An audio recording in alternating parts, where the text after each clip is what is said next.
Welcome to episode 36 of the Film Student Podcast. I'm your host, Tony Lazzeroni. My guest this week is Meredith Weir from the Purple Cohort.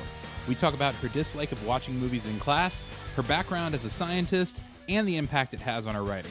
On with the show.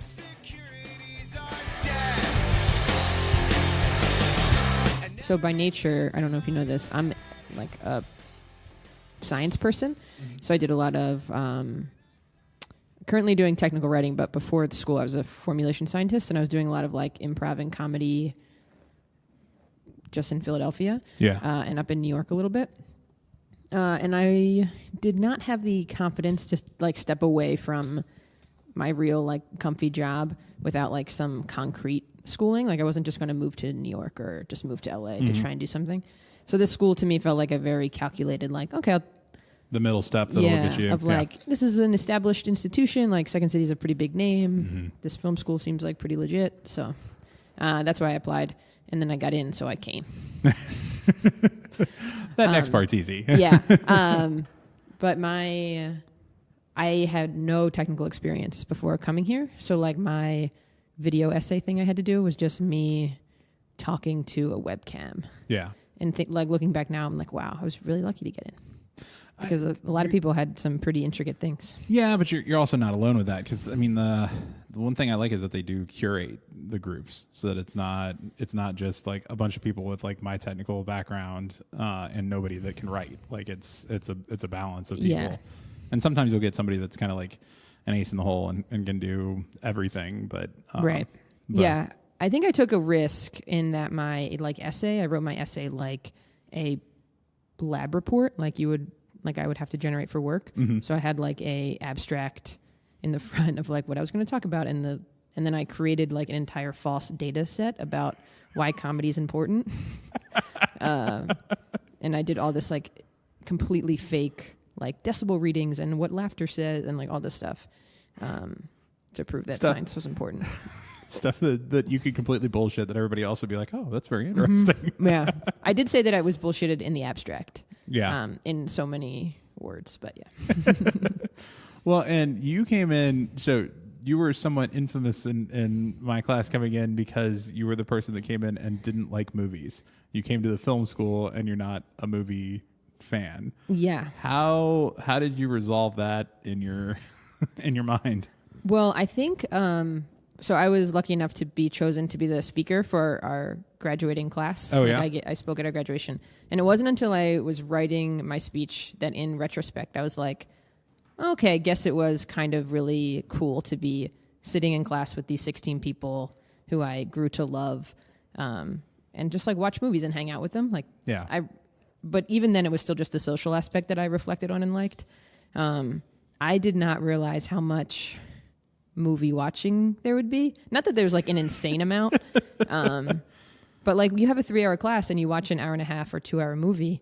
It's like, in my brain, I was just like, we have John Hancock, this Oscar-winning director. I don't want to watch a movie in his class. I want him to talk to us about like his experiences and his whatever he's been through that might be more advantageous than just, like I can watch the movie for homework. Yeah. But everybody was always like, no, you have to watch it in a room full of people and like it's better that way. And I think they were right.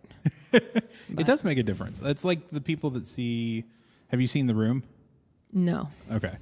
If you go see The Room, you need to go like see it in like a midnight screening in a movie theater with a bunch of people because it's like Rocky Horror Picture Show that it's a collective experience. It's not something that you're going to watch at home and appreciate nearly on the same level as you do in a room full of people that are all making fun of it while it's going on. Right. You know. The only time I've been to, like I go to see movies all the time. Like I have the movie pass. Yeah. But I think I like movies for now. like for now. I like movies for reasons a lot different than anybody in film school.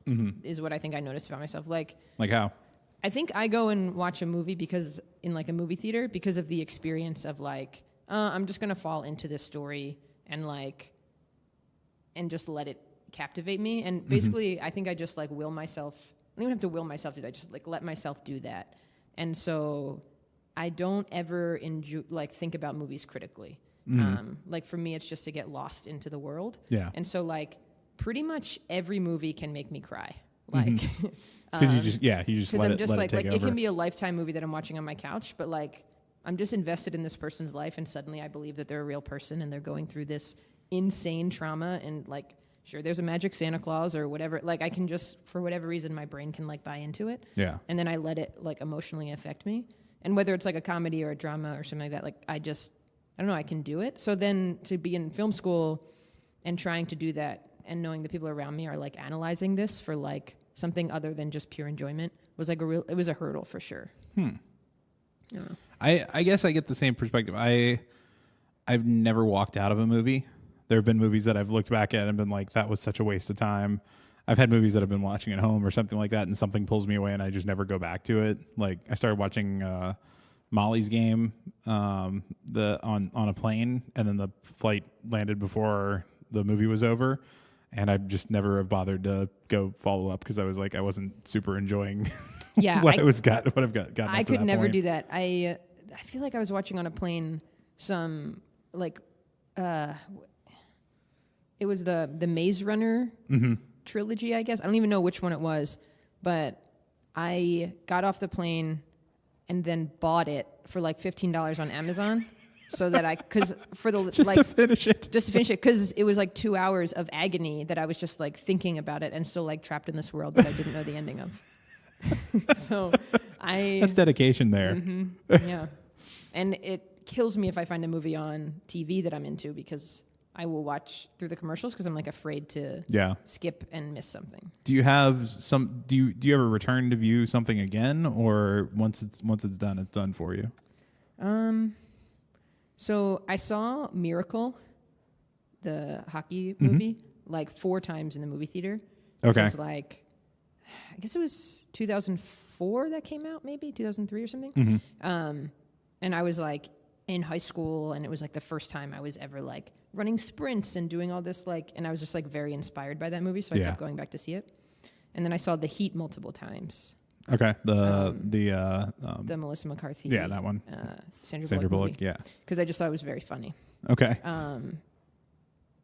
But other than that, I don't really. They're the only instances I can think of been like that was really good. I'm going to go see it again. Yeah. And those aren't movies that are like critically acclaimed. Are there ever things that you get like hung up on when you're flipping through the TV channels that you'll just watch the rest of the way through? Because like for me, I can watch That Thing You Do or like High Fidelity or something like that. If I find it on a TV station, I'm going to end up watching to the end. I just know it. Yeah. It just happened Sunday night with Frozen. Okay. Frozen was on, and I was watching Monday Night Football as well, but I never went back to Monday Night Football. So Frozen won out. But I think Catch Me If You Can is a big one that I'll watch through, which is a long one. It is, but I just always want to see if he gets him. It's such a twist and turn story that you can come in at any point in time and be like, wait, so what was the dynamic at this point? And like reinvest and yourself. I don't always remember which because it's very like a chunky movie, I guess. So I never remember which chunk it is. It's like, oh, is this before or after the Pan Air thing? It's like snapshots of his life and just living through it. So the hospital, then Pan Air, then printing stuff. And So I never remember like the chronological order. So I think I enjoy like, oh yeah, now it's this part. Yeah. And I get excited. But so what are you working on now? What are you trying to do in the long run? I think I would like to be like writer, director. Like long term, but definitely like writer first. I got one of the Columbia MFA students is interested in one of the features that I wrote, so we're trying to package that right now. Nice. As part of, I guess it's like their project to go to LA in the spring. So I kind of I'm not married to any of my ideas because I always think I can just write more, which isn't always the case, but I try to always write more. So I did it last year as well, and it didn't turn into anything with a pilot that I've written. So this is a feature I've written that they want to try and package. So we're in the process of trying to do that. What's the pitch for it? You're gonna laugh. It's called The Movie Tavern. Okay. Which is about. Have you ever been to a movie tavern? I think it's like a franchise in Texas and on the East Coast, and that's it. Is it like Alamo Drafthouse, that sort of thing, or? I'm not sure what that is. Okay, what would describe it? It's like a dine-in experience. The way I describe it is a dine-in movie experience, but it's literally like an Applebee's in front of a movie theater screen. So it's like full wait service, a waitress comes to your seat. Right. It's not like food is later delivered to you, but like, so it's like and the menu is very Applebee's. Yeah, that sounds like the Draft House. Yeah. So there's Arlington Draft House is just outside DC. I've been to that one a few times, and they do a combination of like they'll have stand-up comics and speakers, but they'll also do films the rest of the time. Yeah. And so I've seen like documentaries and stuff there, like the Blood into Wine, the documentary about the lead singer of Tool's vineyard that he started, and then they did a wine tasting there afterwards to go along with it. But yeah, they have food service. It's still set up. It's like a theater, but instead of just having row, it's row with tables, all the way down, still terraced on a like a theater type space. Is that that's kind of how this is. You're just in a chair though, with like a very elaborate like TV dinner tray style table that folds in front of you. Okay, that would be nicer than what Draft House had, but but it is like, because I know like the AMC dine-ins. It's like more full service food, but it's like you order at the front and you go sit down and they just like bring it to you later. Yeah, no, this one had the table service. They would actually come through and they'd check in partway through the movie. And you could always tell when the movie was about to end because they would come by and see if you wanted to check with 20 minutes left or whatever. They had that same. like clockwork.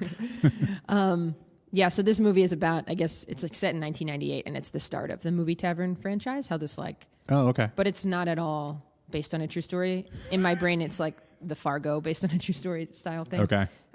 You would say this based is how on a I true think story it and completely lie to the audience right at the top. This is how I think it happened. It's just about a young kid who all of his friends are going to work in like the tech boom, and he didn't get a job at like Google or Yahoo. Yeah. Out on the West Coast, so he's like, what am I going to do? And he loves movies and he loves food, so he decides to marry the two. Tries to marry the two, yeah. And it doesn't go so well.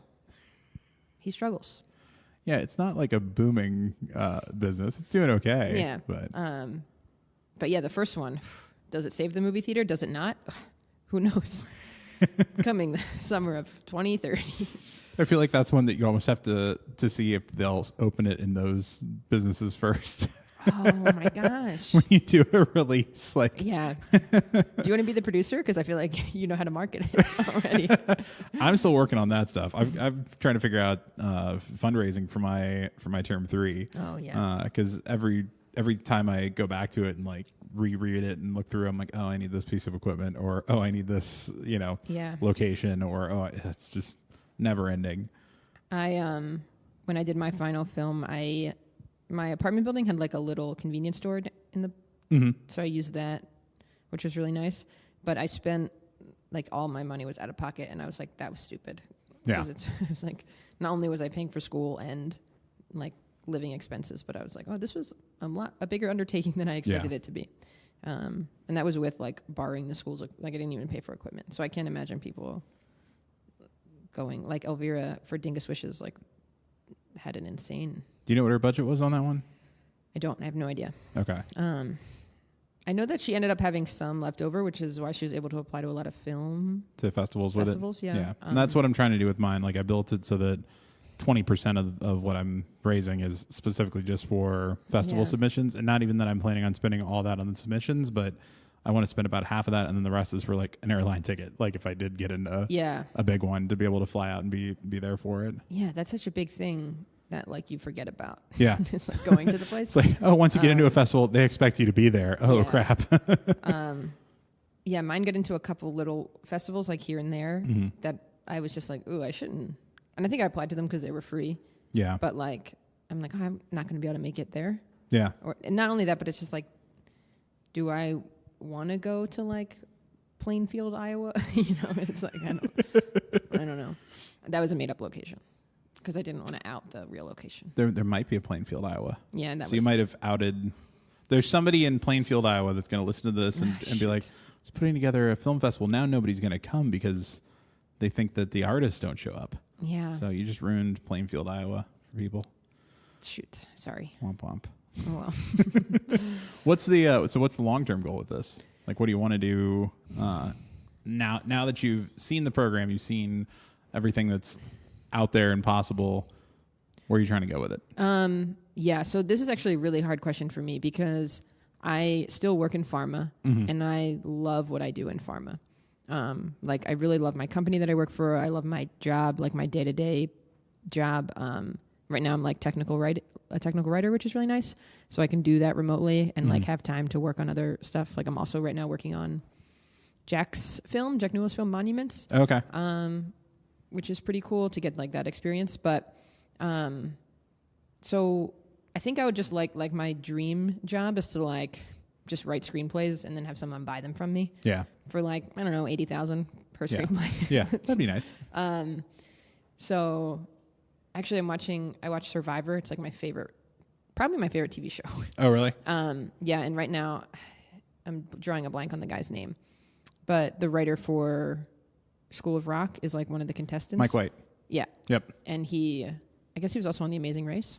At one point in time, a friend of mine from college was living in Mike White's like above garage apartment because through a friend of his when he moved out to LA, like his friend was living there and was like, yeah, I need a roommate, and just turned out to be Mike White's place. So weird. That's why I'm like oddly aware of him. Okay. Because he just messaged me. He was like, do you know who this guy is? I'm like, I have no clue. Did all the research to find out. But yeah. So it seems like he's just writing movies and playing Survivor. Yeah. And he was Ned Schneebling in School of Rock too. So he does a little acting here and there, but not that much. And as soon as he got to the island, everyone's like, you look so familiar. Like, why do I know? And he's like, yeah, I've been on all these TV shows. And so he's not going to win because everybody thinks he already has a ton of money, which he probably does. He probably is doing okay. If he wrote School of Rock, right? Oh, and he's got a garage with a base or with an apartment above it that he can rent out to people. Renting. So if you're a landlord, property. You're doing all right. But so yeah, I think I just would like that would be so cool to me. It's just like having an agent that's like, hey, we need a story that's about this, and then I would have the capability to just like write what they need. Yeah. But I also don't feel incredibly motivated to like completely jump ship and do like just go full in on the arts and stuff like that, because I'm also like still really interested in the work I do in science and whatnot. So it's a push and a pull. Have you ever looked at anything that like marries the two? Well, like I'm doing accounting for Jack's film. Okay. So that uses my math degree. Yeah, I mean, I've thought about, like, I know the Big Bang Theory has a like science expert on their writing staff that like works to make sure all the physics and anything they do in the show is actually correct. Yeah. Which is, I guess, just for like the nerds to be like, hey, what they had on the whiteboard wasn't right. Like, it's actually always right. They do that with cool. Star Trek does that too. They always have technical people to validate the science that they're referring to. I loved the show called Lie to Me that was on Fox for a minute, like a decade ago. And it was all based on real science of microexpressions. It was basically like a consultant that the police would bring in to help them understand what happened in these cases, whether somebody was lying or telling the truth. And it was all based on microexpressions and, super over heightened drama. But it was the science part was interesting. They always had like a science lesson, at least in the first season. The second season, they kind of went away from it and it tanked after that. But. Yeah, I think that kind of job would be really cool. I know like on a lot of medical shows, they have medical professionals who like teach you how to say the names of like the scientific words, how they say it in like real life and stuff like that. Have you done, you said you were doing improv and stuff like that before, right? Yes. Yeah. I still do it here in Chicago. Like I'm on a Harold team at IO and actually I'm starting teaching in the A through E program here pretty soon. Yeah. Have you seen, what Alan Alda's doing nowadays? No. He's got a program where he's actually he set up an organization that teaches scientists how to talk to people through improv. Oh yeah. That is so needed. Yeah. And it's just about taking ridiculous concepts like string theory and things like that and breaking them down into layman's terms and being able to talk to a layperson and let them understand. Yeah, explain. I went, when I was in Philadelphia, I worked for the Philly Improv Theater. Yeah. And I did a lot of corporate workshops. And one that I did was at the University of Pennsylvania. And it was for like a big kind of like medical retreat type thing where they were working with PhD candidates who were like presenting their work. And one of the things I got to do was like an improv 2 hours during like as a break. That's so cool. And so I'm teaching like yes and like this guy raises his hand and says, I understand why yes and is important in improv, but for science, it's more of a yes, but what if? And it was like, as a person who does science also, I'm like, in my brain, I'm like, he's actually not that wrong. Like, you should kind of always you should always ask questions like, what if this Right. happens and what would that lead to? That's like we have this rash now of news reporting first pass on research without ever having peer review on it. So much of it is complete BS when you put even the coarsest view lens on it to see it. It's why like evolution is still a theory, even though we know it's kind of a fact. We can't really say it's a fact because we haven't asked every question. Isn't gravity still technically a theory as well? Yeah, because we don't exist in like a vacuum. Yeah, like we can't really. We can only fake do it, which is weird. Yeah, so I don't know. So trying to find the way of merging the two if you can, but otherwise you'd just like to write. So you're drawn more towards what, like short form or feature? You mean writing wise? Yeah. I kind of do a pretty good balance of both. I've written like 2 complete features, and then I have like a bunch of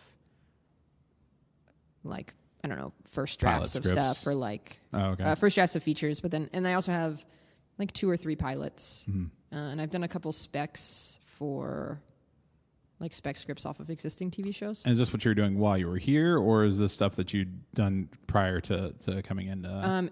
No, everything is something I've done either during school or after school. Okay, so some of the stuff you've been working on since. Yeah, which is kind of cool. Which like one of the specs I wrote is from Big Mouth. Do you know the animated show? Which I just when's it back? Is it back now? Friday. Okay.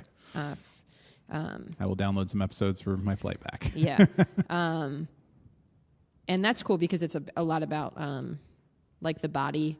And so one of the things I do with work is like almost like a toxicology type thing, was like how drugs affect the body and what's going on with drugs in the body, so I have a kind of a decent understanding of like developmental biology, which is what that show focuses in. Yeah. So like the spec that I wrote kind of deals with like puberty in a like scientific way, as to what they're going through and like understanding it in like a health lesson versus just having like, I kind of put a more of like an id ego to the hormone monster in Monstrous, which was fun.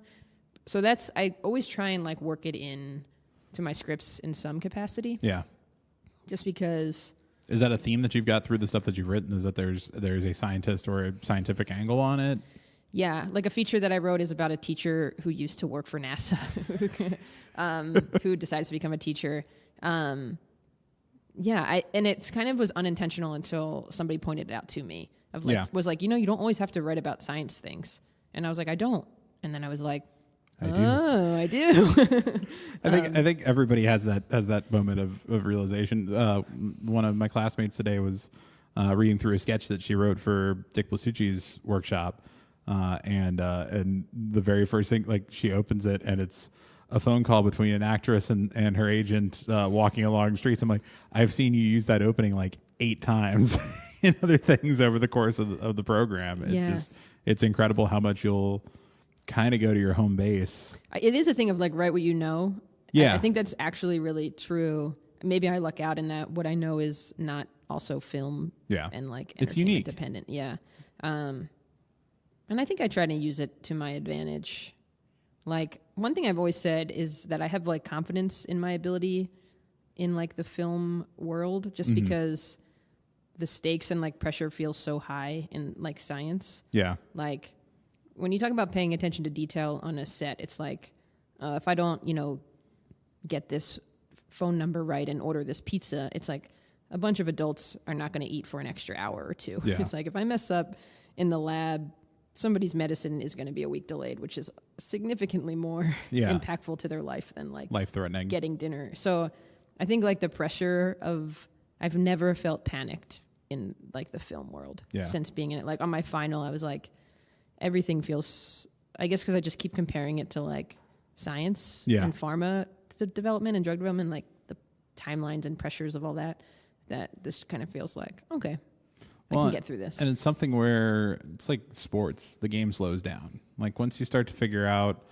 the thing, because I've watched a lot of my classmates that hadn't produced anything coming in that were putting together like their term 2s or term 3s from classes before us that are freaking out and have like, do I need this? What happens if I don't have this? Like, where are we going to be? Is this going to work? And just kind of having those freakouts. And I'm like, it's fine. You'll be okay. Like, here's the 8 other things you could do if we're pushed to do that, and you're not even there yet. Yeah. Another thing that I absolutely love about like the creative process is that there isn't ever really an answer. Mm-hmm. Like, I told this to a lot of my classmates when they were like, because I did a fair amount of writing, and people would say like, how do you write? Like, how are you writing so much? And I think it was certainly quantity over quality for me when I was in school. But when I had a moment pretty early on when I was like, I guess in like a little writer's block moment. Mm-hmm. But then I was like, I thought back to when I was in college and I was like up all night crying because I couldn't get the answer to a physics problem that like, I knew my answer was wrong because I could do the math backwards and it wasn't working out.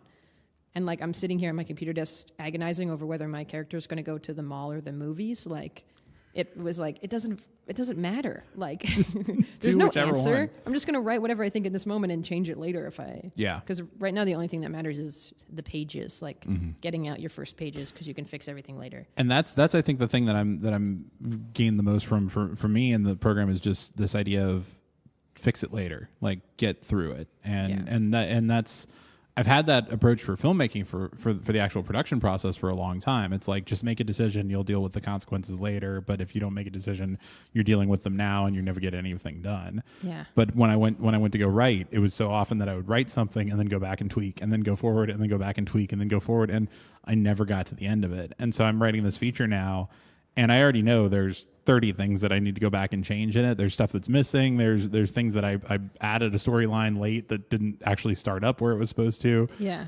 But I'm like, I want to fucking finish. Like, I got to get to the end to the last page of it. Then I've got a first draft, and then I can say I finished a feature, and now I can go tweak it and just reiterate bit by bit. Completely. Like, I think the first draft of the Movie Tavern feature I was talking about was like, at first I was thinking of it as like a comedic sci-fi, and then halfway through I was like, nah, this is just straight like rom-com. So like the first half is very sci-fi and weird, and then it's like more traditional rom-com. So I had to go back in like my second and third drafts and make it totally the same. Opposite of what's been happening in Hollywood, because they had like Neighborhood Watch and The World's End and stuff like that that were somewhat, normal, interpersonal, and then all of a sudden there's aliens. Yeah. Have you ever seen the movie Numbers with Nicolas Cage? No. That is it's like a really interesting, Nicolas Cage's daughter gets like a time capsule from like, I guess a class 50 years prior. Mm-hmm. And somebody had written down like this crazy number sequence, and he was like a mathematician. And so Nicolas Cage like decoded it, and he realized like, oh, these are dates and the number of people that died on that date. So the one that I remember specifically was like, it was like 9/11 and then like, 3,700 or whatever the number was for 9/11. And then he realizes like, oh, this is, somebody knows like what's coming. And so it's like an actual pretty interesting like premise that he's trying to like beat the date and stop the attack before. Figure out the numbers beforehand. Yeah. And it never happened. Like, I think it just doesn't end. The movie doesn't end, which is why I still think about it to this day. Oh. Because there's like this giant like rock, almost like Arrival style alien rock ship that comes down and takes Nicolas Cage away. And that's the end of the movie, which I've now just ruined, I realize. But it's like absolutely insane, where I was like, is he going to get to this date or not? And it's like the date, and then he just disappears, and you don't know if like the people die or not. I struggle with it. This is you just need to write the ending to it. Maybe. Like, go ahead and produce that, and because that, I feel like that's the kind of thing that you could market fairly easily, because there are other people out there that have the same want that you do. Yeah. And it's not technically, like, especially if you made it comedic, like you can get away with parody for it. True. And then you can use the actual names and characters and all that stuff. Yeah, as soon as we're done here, I'm going to put it in my idea book. Yeah. Do it. Actually, it's... although, can you call it Numbers 2? For sure. Or is it just more numbers? No, I think, and the number in the title of the Nicolas Cage numbers, the one E is a 3. So I would just make it a 2. So number twoers. But have you ever seen, or not seen, did you have Norm Hawley? Yeah. In his class? He does this exercise, or at least he did it with us, called After the Action, or something like that. I think so. It's it like sounds you familiar. just start a movie, you start writing your movie or sketch or like pilot the moment after that like thing ended. that big event happens to like so like if it's a robbery or a heist movie, right? It's like they have all their money, they're walking off into the sunset. It's like, but do they? So then you would start. We a did new do that one, It's yeah. Like, do they sketch? Are they nervous? Are they going to tell their wives? Or they like what's next for them? Yeah. So that's how I get a lot of my ideas. Is just take whatever it is and go with what's whatever next. for like the moment after that. I try and do the thought experiment thing. I try and have like something that's a unique experience or thought or something like that, and just toss the very scientific what if into that scenario, and then just try and extrapolate out from there. So like my feature is based on something that happened to me when I was in high school, and just saying like, oh well, what if this would have been slightly different? Like what would have transpired from there? Oh, that one single event. Yeah. Oh, so Like, it's not even like your whole life story. No, it's just no. that one. And it's not even necessarily me as the character. I map some of my own traits onto him, but I've tried to like parse it out a little bit into different parts of the story. I like that. But yeah, it's I guess there's a little bit of a scientific approach to it. Just the what it's if. very improvian too. Yeah, which is true. Like if this is true, what else is true? So, as far as the program goes, did you actually find it helpful for that stuff, or is this things that you would have ended up doing? Do you think if you hadn't gone through this? No way. I think this program was like completely life changing for me. I didn't have any technical experience at all. I didn't have any like will to write. Yeah. I guess like I wanted to, and I always said like, oh, Saturday morning I'm going to write, but I never like did because I would always find myself like Googling screenwriting format and like but to just raise my hand and be able to be like, Kat, do you capitalize the name? Do you put the age in print? Like just answer those questions. It finally got me past that like moment of The mechanics of how to do it. So then I could just like go for it. And I think that was really helpful for me. And then when it came to like technical stuff, I honestly feel like now I'm a director for one of the IO Comedy Network teams. Oh, okay. Which one? It's called Secret Lawyer. Okay. We've only produced like 2. That was the one sketches so far. I helped on with. Okay. Yeah. That was Secret Lawyer with Zach and Cassidy and yeah. Yep. And so that's been really helpful because in class I found myself dependent on like a lot of my fellow purples because like Preston and Logan and Bailey and Liz, they all know how to shoot. Yeah. And I never had to shoot on my own. And so this was like, I told them like, oh, I have experience in blah, blah, blah, blah. And it's like, oh, now I have to do the ISO myself. And now I have to. Yeah. But I was at least familiar enough with the camera now that I could like not fake it. And I was actually like thinking about things and deciding what I wanted it to be and why. And I don't think I ever would have like delved that deep into film on my own, just like Googling. And some of the feedback I got at the end of last term was like, stop helping people as much because they have to learn for themselves. And they're like, if they haven't picked it up by now, there's no teaching. So it's very much when people come and ask you for help, like you can help with like the mechanics, but not like not planning or anything like that. They need to figure that out for themselves. Or even if it's just like, I think, I don't think not enough times we just rely too much on people's help as opposed to just like relying on them to be our teacher there. Yeah. Like, I don't know if it's because as people were like embarrassed to fail in front of something or somebody who knows what they're doing, but like I would much rather you like laugh at me because I did the white balance to a black floor. Yeah. And be like, that was wrong. Because I like remember your insult, and I'll be like, oh, I'll not do that again because I felt stupid as fuck. But like those types of negative reinforcement that's for how all I your learned learning process. For sure. But yeah, I think like learning by failing was what the school was like totally helpful for too. It's like fail big, fail often, fail now while you're in school so that you can go out and do things right the first time when you get outside. Yeah. And they criticize you a little bit for failing, but they like I think appreciate the attempt more than the like it's always better to turn in something bad than not turn it. Yeah. Well, cool. Well, if people want to try and track you down and follow you on social media, see the stuff that you're working on now, maybe find out about monuments, where can they find you? I don't have a great social media presence, but I do have a website. So, okay. And I have it. It's my domain, meredithweir.com. Nice. Stole it. But Wait, how did you stole it? Well, it wasn't always free, and then I just kept checking. Oh, until somebody didn't pay for it. I'm I guess. doing that with my production company because somebody has crowdedelevator.com and I have crowdedelevatorpictures.com, which is what the full name is. But I'm like, I just want the shorthand one. But somebody's been squatting on it for literally like 8 years, and I'm so pissed off because I just want it. I think it took me about a year. That's lucky. Yeah. So I think it's a pretty unique name anyway. Yeah. But yeah, so I swiped in and got it. But I perform at I.O. with a Harold team called 2 Bed 3 Bath. Nice. We perform like 4 or 5 times a month, which is cool. Sweet. And yeah, I'll be teaching at Second City soon, which is cool.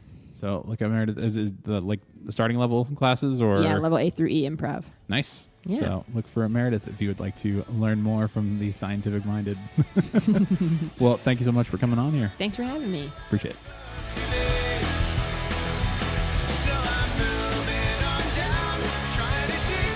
That was Meredith Weir. Also, just so you know, I looked up Plainfield, Iowa, and it actually does exist, but the population is less than 500 people, so I doubt a film festival will sprout up there anytime soon.